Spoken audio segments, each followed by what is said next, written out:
World War I was a global battle that started on July 28, 1914, in Europe, and quickly spread to include more than 100 other countries. It lasted more than 4 years before coming to an end on November 11, 1918.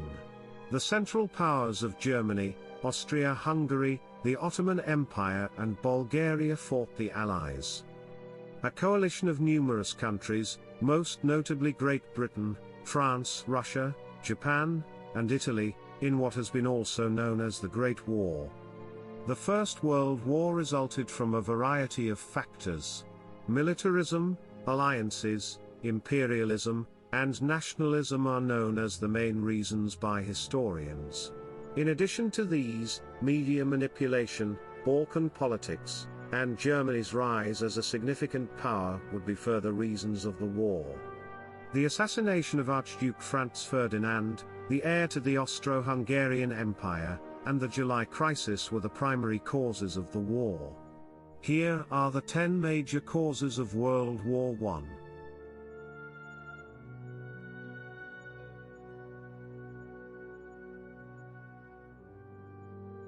I. Alsace and Lorraine annexation, and the Franco-German War. In between a coalition of German nations commanded by Prussia and France in 1870–1871 was the Franco-German War, also known as the Franco-Prussian War. The war brought about France's utter defeat, and the end of its dominance in Central Europe. Additionally, King William I of Prussia was proclaimed the German Emperor, signifying the beginning of a united Germany under the control of Prussia. As a result of the defeat, France was forced to comply with the provisions of the Treaty of Frankfurt in 1871, which required it to disburse reparations of 5 billion francs in gold over a 5-year period. The loss of the strategically significant and resource-rich provinces of Alsace and Lorraine was even more degrading. The German adjunction of Alsace and Lorraine damaged the French pride and generated a yearning for retribution among the populace. Germany's rising ambitions as a world power and France's determination to restore Alsace-Lorraine placed the two countries on the verge of war. Germany's power increased. Great Britain and France controlled the industrial, military, and economic spheres during most of the 19th century. Nevertheless, after Germany's unification in 1871, this dominance was consistently contested. German exports and production swiftly surpassed those of the British and the French, indicating the country's explosive growth. Modern sectors like the chemical and electrical industries were the ones that Germany concentrated on and benefited from. Furthermore, it was also rising to prominence in the textile industry. In addition, the anticipated Berlin-Baghdad Railway, which would connect Germany to the oil fields in the Persian Gulf, was frightening to its rivals. The accession of Alsace and Lorraine from France had boosted coal production. Germany, which had built the greatest economy in Europe by the end of the 19th century, aspired to advance its aspirations and to become a major world force. Imperialism in Africa. Imperialism is a system wherein one country or state takes control of another country, state or piece of land and makes use of its resources and population in order to benefit itself. The British Empire had established itself as the dominant global force due to its control over numerous vast colonial regions, including Canada, Australia, and India. Only 10% of Africa was officially under European dominion until 1870, and by the late 19th century, it had become the land of the new imperialism. When the First World War started, this percentage would rise to 90%. Germany had joined the colonial race somewhat later than other countries, only to discover that Britain, France, and other countries already dominated all the finest lands and significant ocean routes. In the race for Africa of the late 19th century, Germany was successful in annexing Namibia, Cameroon, Togoland, and Tanganyika. They worked tirelessly to unite their eastern colonies with their colonies in the southwest. This posed a danger to British plans to expand north from their colony in Cape Town at the continent's southernmost tip. Colonies were vital for capital, resources, raw materials and markets for manufacturers. There was tremendous competition to protect these markets and look for ways to grow them. The rise of militarism in Europe. Militarism is the notion that a nation should have a powerful military force and be willing to use it forcefully to defend or advance its own national interests. The reigning governments of various European countries were influenced by the militarist worldview in the years before the First World War. The political leaders were counseled by the military authorities of the nation, who also influenced domestic policy and demanded an increase in defense and military spending. Whereas strength and military might have always been valued in human history, the desire for supremacy, competitiveness, unsteady political conditions, and a lack of trust caused countries across Europe to rapidly build their armies, sparking the so-called arms race. Germany tried to establish a navy that might surpass Britain's in the years before the war, while Britain worked hard to fortify its forces in order to prevent it. Germany created mobilization methods to quickly mobilize troops. Additionally, as non-active military reserve forces, Russia, Germany and France trained many personnel. Furthermore, the massive expenditures on the arms race resulted in the advancement of military technology and the creation of more powerful and destructive weapons. The rise of nationalism. In the years before the First World War, many European citizens, particularly those of the colonial powers, believed that their nations held a position of cultural, economic, and military predominance in the world. As a result of this nationalist passion, the media and the authorities overstated their own importance while belittling and mocking the others. This attitude was influenced by the media, politicians, and other powerful individuals. News outlets frequently used rhetoric and provocative statements, and nationalistic themes frequently appeared in literature, the arts, and music. The great powers were all deluded about their military prowess. The British exalted their navy, the Germans had full confidence in their effectiveness, and the Russian Tsar thought his kingdom was ordained by God and safeguarded by the largest standing army in Europe, with 1.5 million soldiers.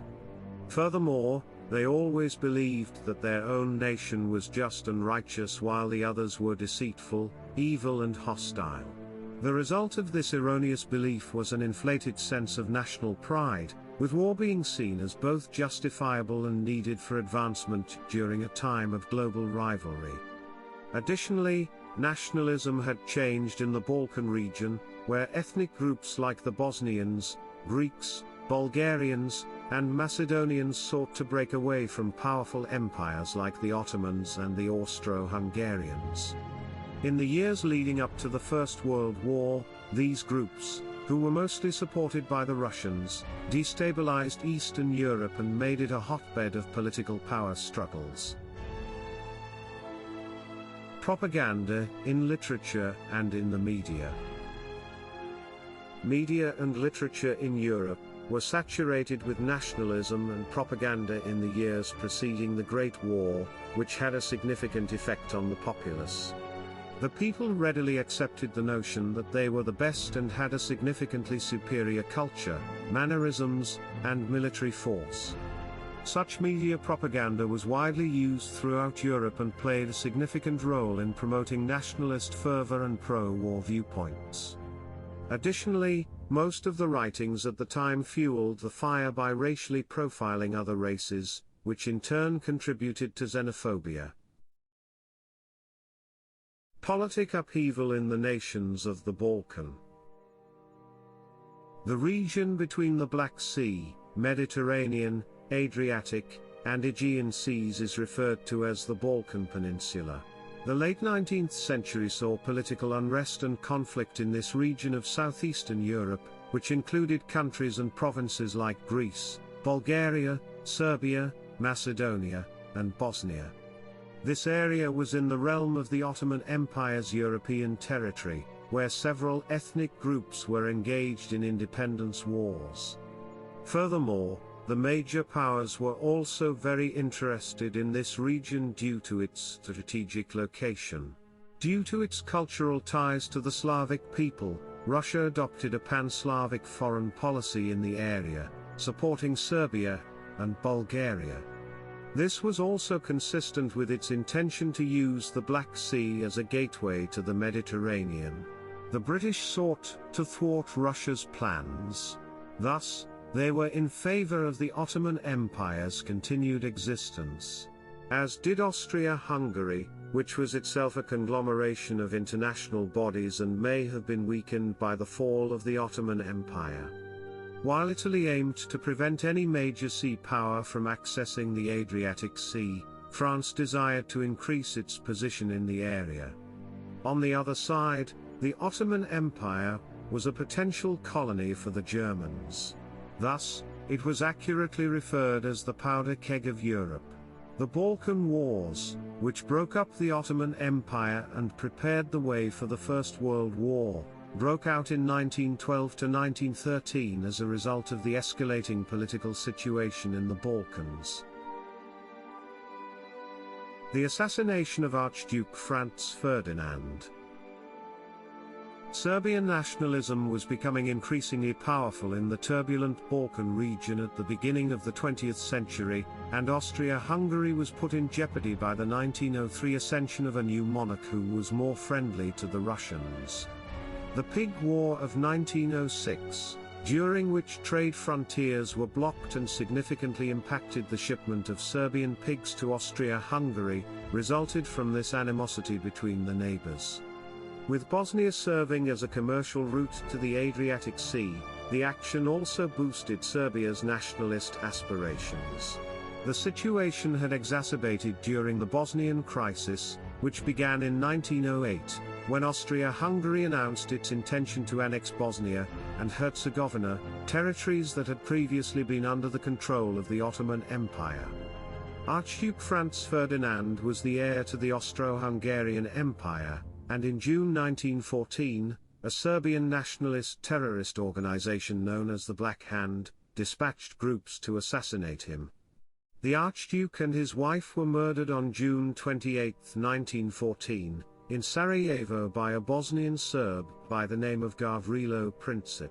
This triggered a political upheaval that ultimately brought about the First World War.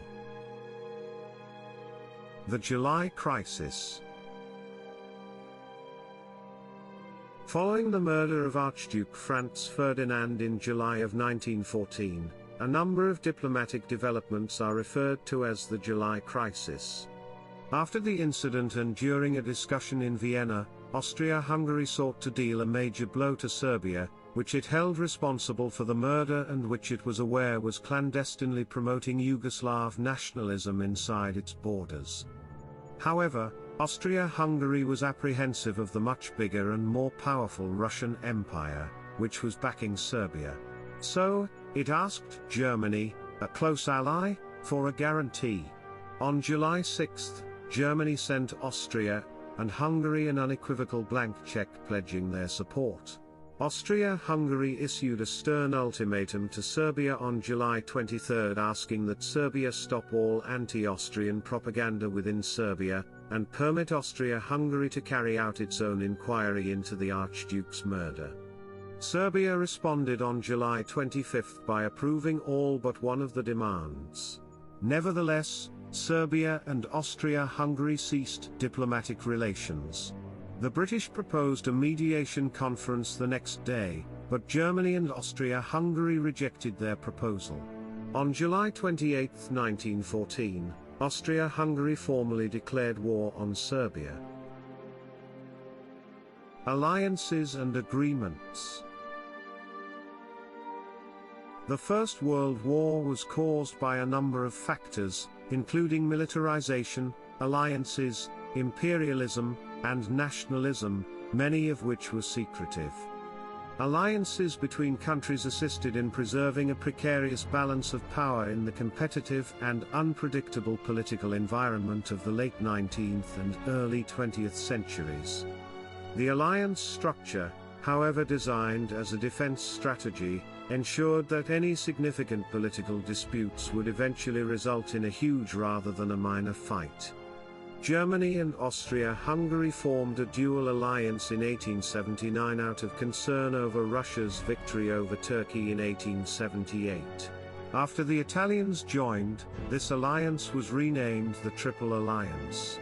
France and Russia forged their own Franco-Russian alliance in 1894. They strengthened their diplomatic ties by signing the Entente Cordiale with Great Britain in 1904, and the Anglo-Russian Convention with Britain in 1907. The Triple Entente is the collective name for these interconnected agreements. After Austria-Hungary declared war on Serbia, the alliance system went into effect right away. Germany then declared war on Russia on July 30th and on France on August 3rd.